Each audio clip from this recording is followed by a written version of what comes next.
بسم اللہ الرحمن الرحیم۔ محترم سامعین و ناظرین، السلام علیکم ورحمۃ اللہ وبرکاتہ۔ اللہ تعالیٰ آپ کو ہمیشہ اپنے حفظ و امان میں رکھے۔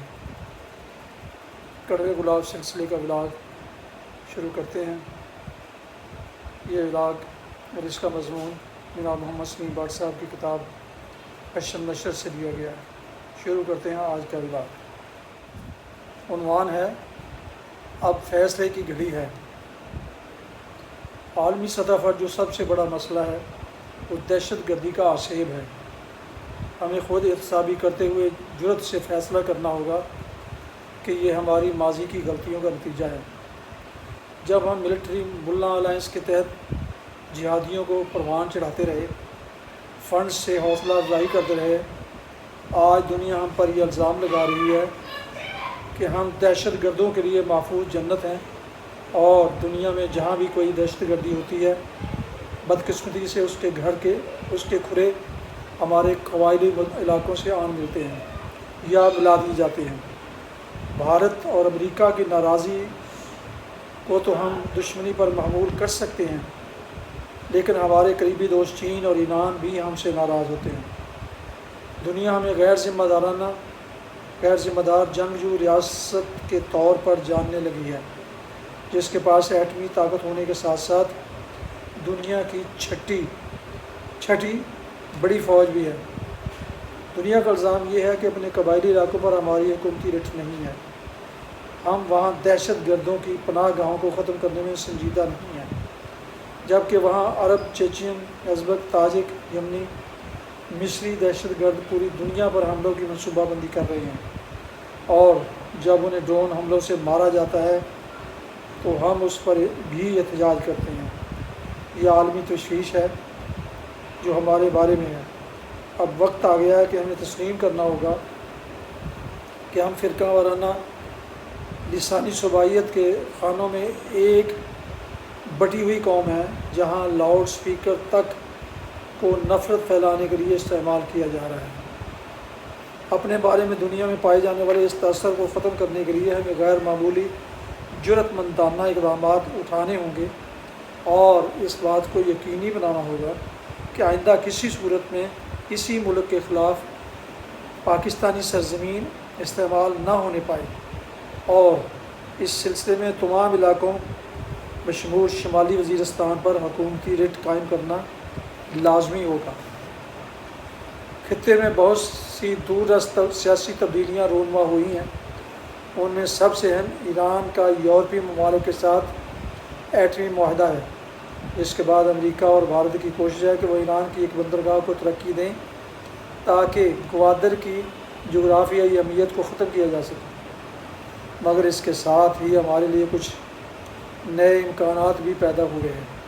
انہیں سب سے بڑا یورپ امریکہ کی طرف سے ایران پر پابندیاں نرم ہونے کی صورت پاک ایران گیس پائپ لائن کی تکمیل کا منصوبہ ہماری اولین ترجیح ہونی چاہیے۔ اس کے علاوہ افغانستان اور امریکہ میں معاہدہ ہوا ہے، جس کے تحت 15,000 امریکی فوجی 9 فوجی اڈوں میں آئندہ 10 سال تک افغانستان میں موجود رہیں گے۔ آئندہ سال اپریل میں امریکہ اور نیٹو ممالک کی بیشتر فوجیں واپس ہوں گی۔ ناظرین، یہ مضمون جیسا کہ آپ جانتے ہیں آج سے قریب 5 سال پہلے لکھا گیا۔ آج کی صورتحال اس سے مختلف ہے۔ اپریل میں افغانستان میں صدارتی انتخابات بھی ہونے جا رہے ہیں۔ اس پس منظر میں میاں نواز شریف نے 2-4 روز قبل کابل کا بروقت دورہ بھی کیا ہے، اور افغان صدر کو واضح پیغام دیا ہے کہ افغانستان میں ہمارا کوئی فیورٹ نہیں، صرف افغانی عوام ہمارے فیورٹ ہیں۔ دوسرے الفاظ میں ہماری دیرینہ پالیسی افغانستان کو استعمال کرنے کی تھی۔ یہ بڑا پامال نظریہ تھا، جس سے پاکستان کو ماضی میں ناقابل تلافی نقصانات پہنچتے رہے ہیں۔ اب ہماری اسٹیبلشمنٹ کو کھلے دل سے تسلیم کرنا چاہیے کہ افغانستان آزاد اور خود مختار ملک ہے، جسے ہم اپنی طفیلی ریاست نہیں بنا سکتے، اور ہمیں اس سلسلے میں کوئی مہم جوئی نہیں کرنی چاہیے۔ تاریخ نے ہمیں یہ سبق دیا ہے کہ دوسرے کے سین میں پتھر پھینکنے سے آپ کے آنگن میں پھول نہیں آئیں گے۔ بھارت سے دوستی، امن کی آشا، یہ ساری اچھی اور نیک خواہشات ہیں، لیکن ہمارے وزیر اعظم اس سلسلہ میں غیر معمولی اور یک طرفہ گرم جوشی کا مظاہرہ کر رہے ہیں، جبکہ تاری ایک ہاتھ سے نہیں بچتی اور ہندو بنیا ابھی تک اکھنڈ بھارت کی چانکیہ ذہنیت سے باہر نہیں نکل سکا۔ بھارتی قیادت کا کہنا ہے کہ جہادی پاکستان اور سیکولر بھارت میں دوستی ممکن نہیں۔ اداکار نصیر الدین شاہ، گلزار، شبانہ اعظمی جتنی بھی میٹھی میٹھی باتیں کیوں نہ کریں اور لاہوریوں پر واری صدقے ہوں، اصل میں معاملہ بغل میں چھری منہ میں رام رام والا ہی ہے۔ جیسا کہ قیاس آرائیاں ہیں، جس ملک کا وزیر اعظم نریندر مودی بننے جا رہا ہو، اس کے سیکولر ہونے کا دعویٰ ایک بھونڈے مذاق کے سوا کچھ نہیں۔ کشمیریوں کے خون کا سودا ممکن نہیں۔ سمجھوتا ایکسپریس کو نظر آتش کرنے اور سابق بھارتی آرمی چیف کا پاکستان میں تخریبی کارروائیوں کا اعتراف کر لینے کے بعد ہماری آنکھیں کھل جانی چاہیے۔ کسی فلسفی نے بالکل درست کہا تھا کہ اپنے ہمسائے سے محبت ضرور کرو، لیکن درمیان کی دیوار نہ گرنے دو۔ یہ حقیقت ہے کہ آج پاکستان کو خطرہ بیرونی دشمنوں سے کم اور اندرونی حالات سے زیادہ ہے۔ بلوچستان کی صورتحال بنگلہ دیش کی یاد دلا رہی ہے، جہاں علیحدگی کی تاریخ زور پکڑ رہی ہے۔ سپریم کورٹ رولنگ دے چکی ہے کہ وہاں ایف سی نے متوازی حکومت قائم کر رکھی ہے۔ گم شدہ افراد اور مسک شدہ لاشیں بلوچستان کے مسئلے کا حل نہیں، بلوچ بھائیوں کے زخموں پر مرہم رکھنے کی ضرورت ہے۔ انہیں طاقت سے یا حقارت سے دبانے کے منفی اثرات ہوں گے۔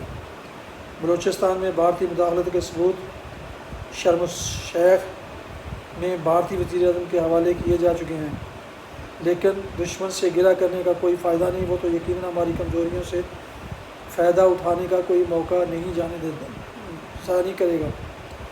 ہمیں وزیر اعظم نواز شریف کے الفاظ میں اپنا گھر ٹھیک کرنے کی ضرورت ہے۔ گم شدہ افراد کے حوالے سے سپریم کورٹ نہایت فیصلہ کن اور دو ٹوک انداز میں اسٹیبلشمنٹ کو راہ راست پر لانے کی کوشش کر رہی ہے۔ سول ملٹری تعلقات۔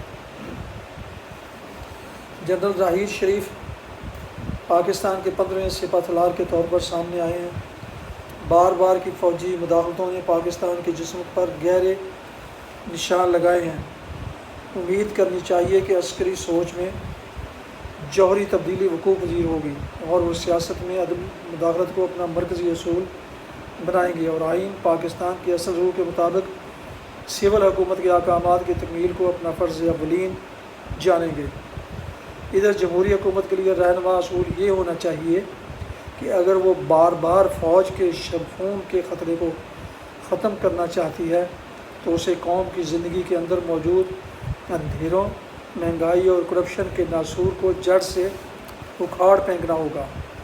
کسی بھی جمہوری حکومت کی اخلاقی طاقت کے لیے جادوئی لفظ گڈ گورننس میں پوشیدہ ہے۔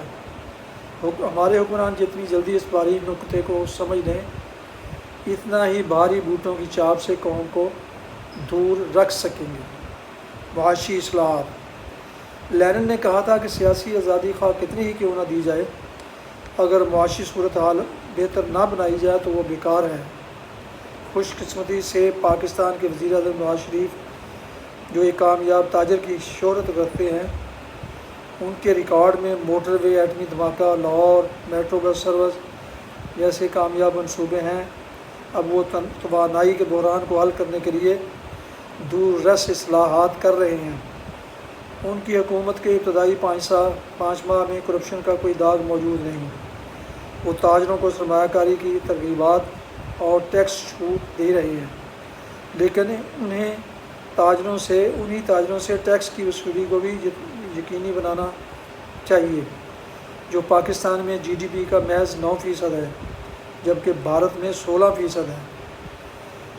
ڈرون حملے یقیناً پاکستان کی قومی سلامتی کے خلاف ہیں، لیکن اس کے لیے پیٹ پر پتھر باندھ کر کشکول توڑنا ہوگا۔ یہ مقصد جذباتی نعروں سے نہیں بلکہ ٹھوس قومی حکمت عملی سے حاصل کیا جا سکتا ہے۔ سب سے آخر میں سب سے اہم نکتہ، پاکستانی قوم کو اقبال کے الفاظ میں ملائی و پیری کا کشتہ بننے سے بچانے کا واحد راستہ جہالت کے اندھیرے دور کرنا ہے، جس کے لیے ہمیں اپنا تعلیمی بجٹ 1.2% سے بڑھا کر کم از کم 6% تک لے جانا ہوگا۔ کسی فلسفی کے بقول تعلیم ہی کسی ملک کا سستا ترین دفاع ہوتی ہے۔ مجھے یقین ہے کہ پاکستان موجودہ بحرانوں کے بھنور سے سرخرو ہو کر ابھرے گا، کیونکہ پاکستان محض ایک خطہ اراضی ہی نہیں، اللہ تعالیٰ کا نور ہے، اور نور کو کبھی زوال نہیں۔ ناظرین و سامعین محترم، یہ تھا آج کا کڑوے گلاب سلسلے کا ولاگ۔ اس کا عنوان تھا اب فیصلے کی گھڑی ہے، جسے جناب محمد سلیم بٹ صاحب کی تصنیف حشر نشر سے لیا گیا ہے۔ جن دوستوں نے، جو نئے دوست ہیں اور جنہوں نے ابھی تک میرے یوٹیوب چینل کو ابھی تک سبسکرائب نہیں کیا،